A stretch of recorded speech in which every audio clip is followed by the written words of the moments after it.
Hey guys, back again with you with another gun to share with you. This one is a Smith and Wesson 357 Combat Magnum Model 66.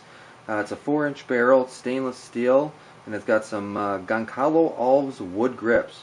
I got the original box in here, everything, which is kind of neat. This is actually my grandfather's gun. His father purchased this, I believe the same year it was actually released. This one was, according to the serial number, made in 1972, and he purchased it in 1972.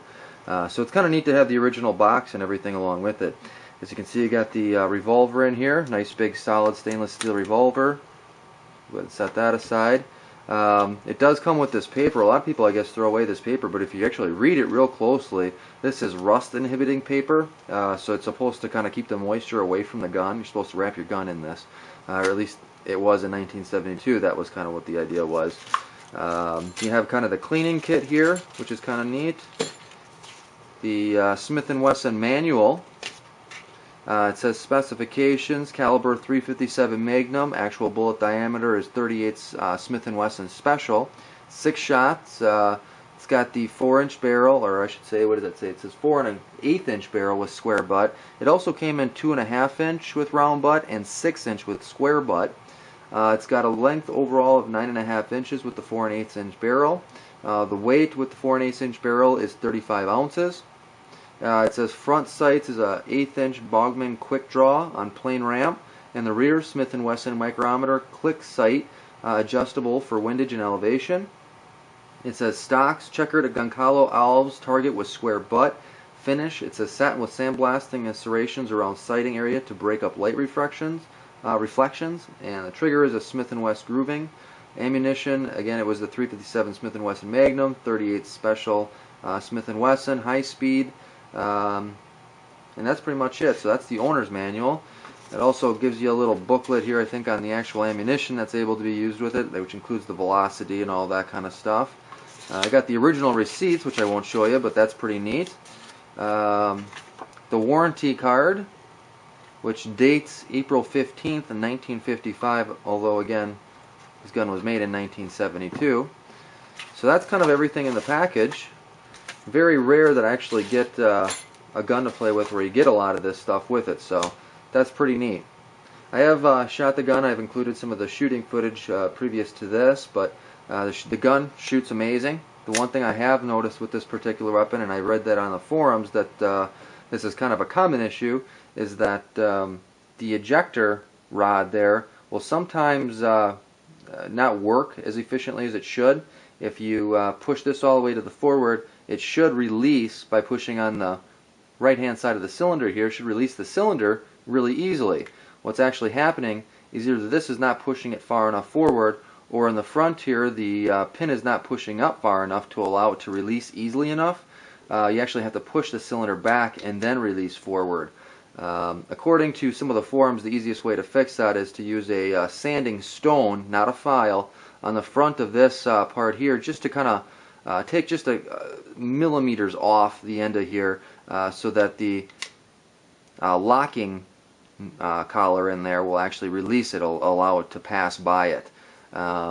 They recommend not using a file because of the shavings that will end up getting down inside this ejector rod. But overall, I haven't messed with it. The gun shoots fine. It doesn't cause any issues with the shooting of the gun.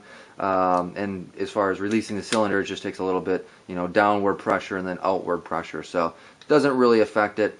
If you have an issue like that, you also want to make sure that it's not a bent ejector rod, because that can also be the culprit in a situation like that. But overall, I love this gun. This gun is awesome. I love these combat grips on there. They feel amazing. The wood checkered, I thought it would be difficult to hold this with the 357 going off, but this thing is just solid in your hands. It feels great. Probably one of the best revolvers I've ever shot, one of the best feeling revolvers I've ever shot. So you have the Smith and Wesson stamped into the left-hand side here. You have the Smith and Wesson emblem on the grip. And on this side, you also have the Smith and Wesson grip here as well. It says Made in USA, Marcus Registradas, Smith and Wesson, Springfield, Massachusetts. And it says Smith and Wesson 357 Magnum there. As you can see, it does have that adjustable click sight in the back here, which is kind of, they carved a bunch of lines in there for light refraction as well as along the top. And then it has the front post sight, which is fixed. It is single action and double action, so I'm able to, like that, go like that, and that's pretty much it. Just to give you some specifics on this particular weapon, there is no dash in the model number. If you do have it, the model number is actually located on the inside here. It should say Model 66 down there underneath the serial number. On these particular weapons, there was different variations. The earlier ones just say Model 66, but there are ones that will say -1, -2, -3, and onward. I'm not sure how far up it goes, but you'll actually see the dashes in the model number, and that will tell you if there's a variation or what variation of the gun it is. As well as you're able to determine the year of manufacture by using the gun Smith and Wesson Gun Digest. I don't have one of those, but if you generally put your information of the weapon out onto a forum of some sort, usually someone's nice enough to help you out with identifying the year of manufacture. These Model 66 are actually based off the already popular Model 19 Combat by the Smith and Wesson group, and it came into being around 1970. They discontinued the Model 66 in 2004. The revolver is built on the K-frame. As many of you know, the Smith and Wesson label their frames by number, or letters I should say. So this one is the K-frame. And I'm going to kind of just read through some of the information that I printed off on here that I'm able to find that might give you a little bit more on this gun. This gun is really nice because it is able to shoot the extra hot .38 ammunition known as +P and +P+. A lot of times you really don't want to shoot that ammunition through your weapon unless it's specifically intended for that.